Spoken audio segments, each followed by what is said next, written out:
శ్రీదేవిస్ kitchen. ఈరోజు నా వంట అయితే మొదలు పెట్టేశానండి. పిల్లలైతే కోడిగుడ్డు పొరుటు అడిగారు, అందుకని కోడిగుడ్డు పొరుటు కోసం అయితే నూనె వేసుకుని ఉల్లిపాయ ముక్కలు అయితే వేసుకున్నాను. అన్నం కూడా పొయ్యి మీద పెట్టేసుకున్నానండి.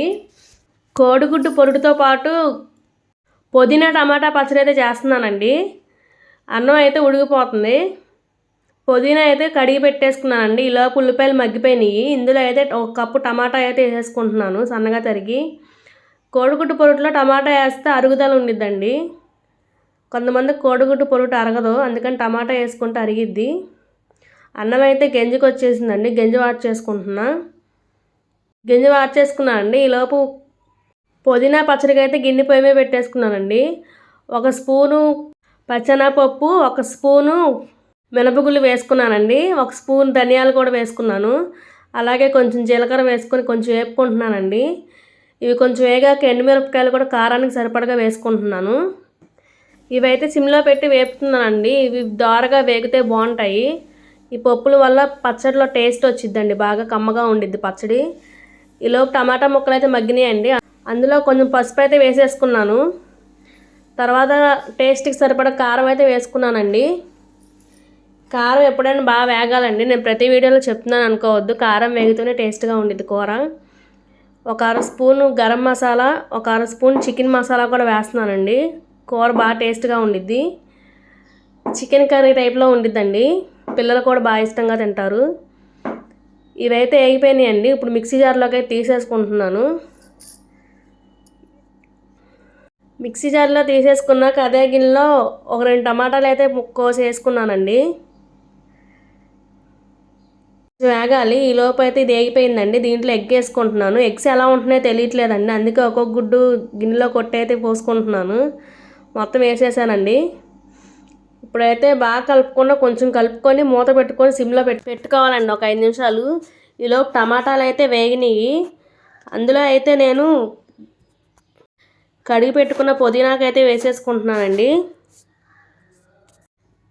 ఇలా వేగితే చాలండి, మళ్ళీ పుదీనాకుతో వేగుతాయి కదా. పుదీనాకు వేసేసుకుంటున్నాను. పుదీనాకు వేసుకున్నాక సిమ్లో పెట్టుకొని మూత పెట్టుకోండి. కాసేపటికి ఆకంతా మగ్గిపోయిద్దండి బాగా. ఈ ఆకుపచ్చళ్ళకి మనం ఎంతో సేమ్ పట్టదండి, ఊరినే మగ్గిపోతాయి అవి. ఈలోపు పొరుటు అయితే అయిపోవచ్చిందండి. దీన్ని ఒకసారి కలిపేసుకోవాలి. పొరుటు అయితే బాగా వేగాలండి, నేతే నీసు వాసన వచ్చిద్ది. అస్సలు తినలేమండి నీసు వాసన వస్తే. ఇదైతే వేగిందండి. 1 5 నిమిషాలు సిమ్లో పెట్టుకుంటే ఆయిల్ అంతా పైకి తేలి బాగుండిద్దండి కర్రీ. ఇదైతే అయిపోయిందండి. లాస్ట్లో కొద్దిగా కొత్తిమీర అయితే జల్లేసుకొని ఒక గిన్నెలోకి అయితే తీసేసుకుంటాను. మీరేం చేస్తున్నారండి? కర్రీస్ వండుతున్నారా? ఏం కర్రీస్ వండుతున్నారు కామెంట్ చేయండి. ఇదైతే ఒక గిన్నెలో తీసేసుకున్నానండి. ఒక పక్క ఆకు కూడా మగ్గిపోయింది, టమాటాలు పుదీనా కూడా మగ్గిపోయినాయి. కొద్దిగా చింతపండు అయితే ఒక గిన్నెలో నీళ్ళు పోసి ఉడకబెట్టుకున్నానండి. అయితే మగ్గిపోయినాయండి. Stove off చేసేసుకుంటున్నా. ఇందా మిక్సీలో వేసుకున్నాయన్నీ ఒకసారి మిక్సీ పట్టేసుకోవాలండి. ఉప్పు కూడా వేసేసుకున్నాను. ఇలా పౌడర్లో మిక్సీ పట్టుకున్నాక మగ్గబెట్టుకుంది కూడా వేసేసుకోవాలండి. చింతపండు కూడా కొంచెం వేసుకున్నాను. ఆ వాటర్ కూడా వేసుకొని మిక్సీ పట్టేసుకున్నానండి. దీన్ని అయితే తాలింపు వేసుకుంటున్నాను. ఇదైతే 1 వారం రోజులు అయితే నిలవ ఉండిద్దండి పచ్చడి.